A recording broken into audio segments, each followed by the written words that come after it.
Hey, welcome to our monthly meeting with Crimestoppers here. Crimestoppers of North Central Iowa. Chief Chief Pete Roth from the Clear Lake Police Department is joining Jay and I here this month here I know it's still June when we're recording this, but it's July we're going to be talking about. And we might as well just jump right in. Happy 4th of July. Party Chief. time! Yeah. Oh, wait, don't say that in front of an officer. Yeah. That's right. And we didn't even shoot off any fireworks either. So thank you for that. Thank you. Well, that he's seen yet. When is it legal to shoot off fireworks? Well, it is illegal to shoot off consumer fireworks in Clear Lake, Ventura, and I believe the county, unincorporated areas of the county, but Mason City and some of the other cities, I think, allow them at certain times of the year. I want to say maybe the 3rd and 4th of July, but in our area, it is illegal to shoot them or use them. Oh, it is. Okay, so yep. Every city is different. Every county is different. Correct. But Saragota County is just because of the town made that separation of not doing it. Their board of supervisors made an ordinance where you could not use them, I believe. It's a little confusing because the state regulates the sale of fireworks. Mm-hmm. The cities have really no say in that, but the local governments can actually dictate its use. So that's where it becomes a problem. I can buy fireworks at Fairway or in Ventura, but you can't shoot them off in our towns. I can see the confusion on people's part. So yeah, because how do you enforce that? That's got to be the toughest thing to. One call at a time, one firework at a time. Yeah. And I know you get the calls. I know you get the calls. Yeah. Do you get to confiscate those then if they're? Well, again, they are technically kind of explosive, so we try not to take too many of those because we have to dispose of them. But think of the fireworks display you could shoot off there, Chief. Right. Our fire department, also is involved with that. So we really try not to have too much here stored, but we do take evidence sometimes if we need to. So it would be evidentiary for the court. Usually it's the spent casing or shell or firework that we'll collect. But normally we just ask folks just to please be considerate. And even in areas where it's legal to shoot them off, there are still time constraints where there's a certain time of day where it ends and people are still shooting them way past that curfew time. So we just ask people to be considerate of their neighbors. The trash, the littering that's left over. And again, they're very dangerous, especially in dry weather, especially with the wind that we have today. They can be dangerous. Injuries do occur across the state. Fires do occur. So we just really ask people to be safe and please check their local ordinance. I would imagine that this week is you upping your game a little bit more. We got a lot of people down at the park here this weekend, and I know it's going to get crazy here as the weekend goes on. Just some things that, let's ask like the simple questions like what about pets when you're going down to the park on there? I know everybody's different on that. It's hard to police thousands of people, especially in that big area down in City Park. Yeah. Pets are prohibited during certain events in Clear Lake, and the 4th of July is one of those events. We try to inform people of that. We sometimes we'll probably at some point this week we'll put a little blast on social media about, hey, reminder that there are no pets allowed. Mm-hmm. Just because there's so many people in there, and it's just hard to, with kids and adults with pets running around, it's just sometimes it's very problematic. And so that we just try to, educate and warn people when we can. And again, it's just one of those things where, you can bring a pet in there 90% of the time. It's just that those few events where you can't. Yeah, you see people doing that all the time, bringing them down either way. Yeah, it's a park. You'd want to enjoy that. Yeah. And pets have to be on leashes here in the city limits. And I get why they would think that they could still go in the park with them. But, the city code does prohibit, and park rules do prohibit them in large events. Well, and with the pets too, a lot of pets don't like fireworks. Correct. So But I don't know if a lot of them go down there at, usually at night when the fireworks go off. We're usually working traffic points, for the traffic, and it gets dark and we're trying to get pedestrians in and out of moving vehicles. But yeah, I don't know why you would bring some dogs may love them, but I know mine does not like fireworks. So what's the biggest concern, Chief, for the police department this week? Because, I can tell you, I know Friday night when Arch Allies plays, there's going to be 8,000 people down there, and a lot of people. But, is it crowd control, or is it more maybe alcohol control, I guess? So what is a bigger issue, I guess? I wouldn't necessarily say control. We it's really the overall message for us is safety. We want people to come enjoy the area, enjoy the carnival, enjoy the show, and be safe about it so you can come back and do it tomorrow, right? Yep. Right. And we really are trying to manage the crowd, manage the traffic, manage parking. Yeah. And that's a better word, manage. I like it. Yeah. Okay. We for all the people that we have that come through and then over the 7-day period, people are generally very good and very polite and very kind to each other. We don't have a lot of problems. It's just a few that happen that get a lot of attention. And we're very fortunate to live in an area where people still treat people with respect and to come, like you said, Arch Allies is a big draw for our area. People park a long way and walk. So a lot of our concern too is just traffic safety and parking. What about the alcohol, Chief, downtown? Can you bring your coolers into the park, or how's it? Are they gonna have a beer garden, or can you open it from the VFW down there, or what? Yeah, so in a closed area, so where streets are actually closed, and not closed just as in closed for parking, but where the carnival is, and in the park, you can always have beer and wine in that area.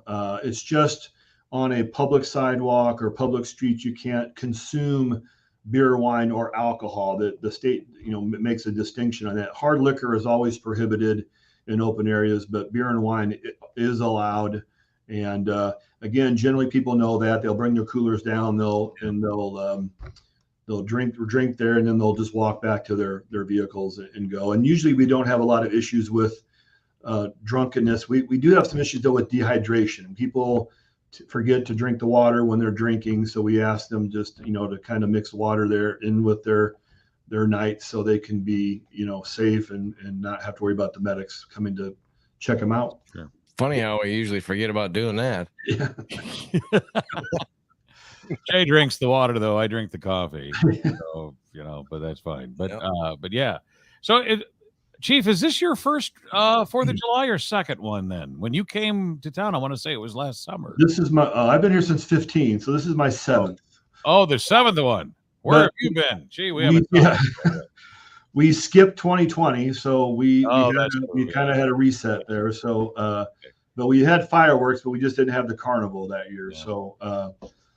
So really, it's my 20. My second one post COVID, I guess, right? So okay, all right. What about the? Go ahead.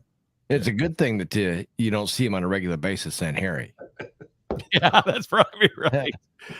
Well, hey, the other thing to talk about, I guess, would be the 4th itself. We got the parade going on. Mm-hmm. Anything you want to throw in that people should be aware of when it comes to the parade, and also then the fireworks that night? Sure. We feel the chamber and our dispatch center fielded a ton of calls regarding information about that.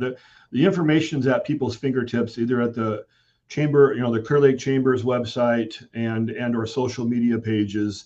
We also have parking maps that people can view on our Facebook page. We also will throw up the parking map on our Twitter account, which is on our website. So if people don't have Twitter, they can go to the cityofclearlake.com /police, and then our Twitter feed is right there to look at the parking areas. Plan ahead, bring water, and again, the parade's going to be big, and it's going to be on the 4th itself this year.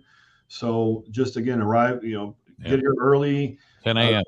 Yep. Watch for the barricades, watch for signs in your area, and like for no parking zones. And if indeed you do have a question and you can't find the information, give our dispatch center a call. All right. Did you guys you be positioned throughout the parade route? Yeah, we have officers on several areas, especially where there's high traffic. So 8th Street in Maine, and then there's some on Main area, and then at the end when the parade ends and people are trying to get out of there or drop off their riders or walkers, and then actually leave the area. So we do have officers stationed in those areas, and if we have extras or more, then we place them in other areas where there's large crowds. So. All We right. got to make sure we save some candy for the guys then, Harry. Yeah.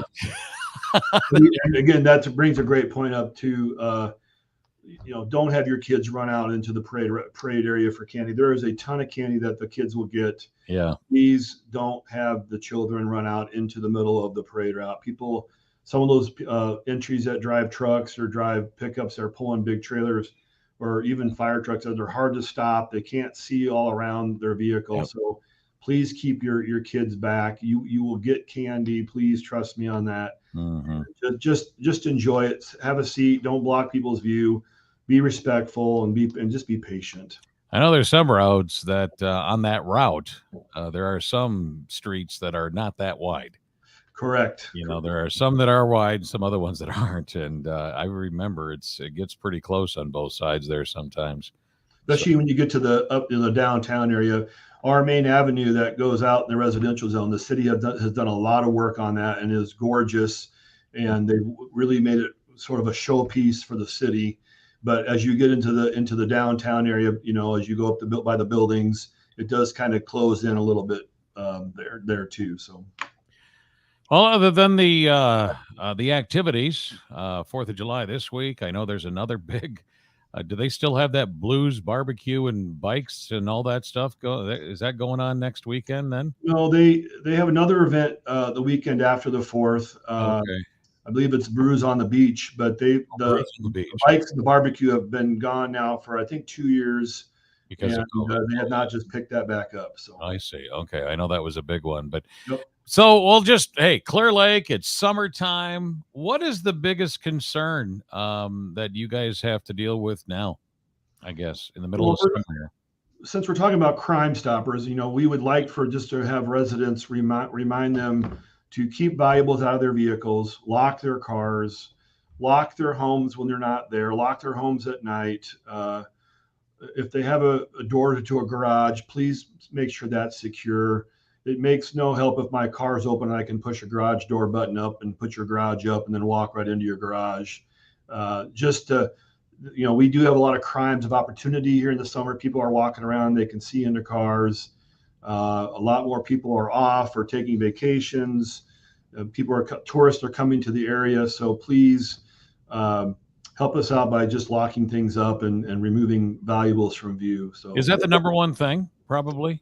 Yeah, when we talk about burglaries or thefts from your vehicle, we don't usually have a lot of people breaking windows or forcing entry because that's work. So usually the doors are open and people just grab stuff and leave. Wow. So. Yeah. What do you know what the population grows to, Chief, over the summertime in Clear Lake with all the tourism? Well, so the numbers I'll just make them conservative numbers. For us, when everyone lives in their homes in the city of Clear Lake alone, it's about 12 to 11,000 people. Yeah. That does not include the south side of the lake, which is in the county. I know the chamber keeps better numbers at that, but we talked about Arch Allies being 8,000 at one point in one space in town. So there are thousands that run through the city, during the day especially during the 4th of July. But even during the summer, we have a lot of tourists, a lot of people that are coming to their lake homes, and bringing their visitors. So we do have a lot of people that just come in and out of town, and we love it. So yeah, you could probably almost safely say that it doubles in population almost. Yeah, almost it does. Yeah, I mean our numbers on the census are about 7,500, but again, if everyone lived in their home here, we'd be well over that. So yeah. It's a stretch to the end of the month, but how about any thoughts on Ragbri? Even though I want to say, is Clear Lake getting bypassed a little bit on the route anyway, but aren't you, I'm sure you're well aware of the fact that some cyclists might be going through. Right. Yeah, we're prepared for that. The DOT always has concerns in construction projects that kind of affect the route. So the route, I believe, is going south of us through Birchnell up Lark into Mason City that way. Okay. But of course, when you have a 100-mile ride, of course, riders are going to go anywhere they want to, and we'll probably get some spillover with that. I know Mason City has done a bang-up job. They've been working on it very hard. To put on a great show, a safe event, and I know we'll be helping them out too. But about that, yeah, we'll be ready. We'll have a couple extra officers on just on our side of the city limit sign, just to ensure that. But we'll also be willing to help out Mason City too. So, and we're really happy that Mason City is hosting this year, not Clear Lake. So at least the police department is. So it's Brinkley's worry. Yeah. I tell Chief Brinkley that every time I see him. So good enough. And Pals is stuck either way. Yeah, that's right. He's got an county to be concerned. He gets both of our events. So yeah. You do. I mean, so is that a given? All three of you just kind of team up. I don't think you bring anybody else out, do you? Or from out of the area? Just the local police and also the sheriff's office. Don't you guys just kind of combine together, kind of like you do with Crimestoppers of North Central Iowa? Right. With RAGBRAI, it's sort of, even the state patrol gets involved, the DOT, motor vehicle enforcement gets involved, the DNR gets involved. There's a lot of public safety entities, and we're police, fire, EMS. I mean, they're all in the mix, and they're all, we'll take all the help. I know Chief Brinkley will take all the help he can get. I know he's asked local agencies even outside of our county. Garner always is available sometimes to help Hancock County. We work very closely with our regional public safety partners, and we're very happy and blessed to be able to have close working relationships with everybody. So especially when we all over, intertwine with each other, especially with DNR, DOT, and the state patrol. So I'm surprised that RAGBRAI doesn't even have their own security. They have a trooper unit that follows them and helps them with traffic throughout the day. Okay. I don't know how many I don't know how many they have, but there's a dedicated unit that does go with them the entire route. So okay, very good. Well, Chief, we can't thank you enough. I know it's been a few months since we talked to you, but we wanted to have you on for July here because of the fact that a lot of stuff is happening in Clear Lake. Yeah. And Crimestoppers, of course, the toll-free number is rotating right there on the screen. Otherwise, Crimestoppers, NorthCentralIowa.com. And also, they got a Facebook that you can go to, and you'll take tips right there on that Facebook page, I understand. Correct. We will. Awesome. Well, Chief, it's always good to see you through the screen and not in the rearview mirror. That's right. Well, you guys have a great day, and have a great and happy and safe 4th of July, please. And if you need anything, give us a call. Awesome. Sounds good. Thank you so much.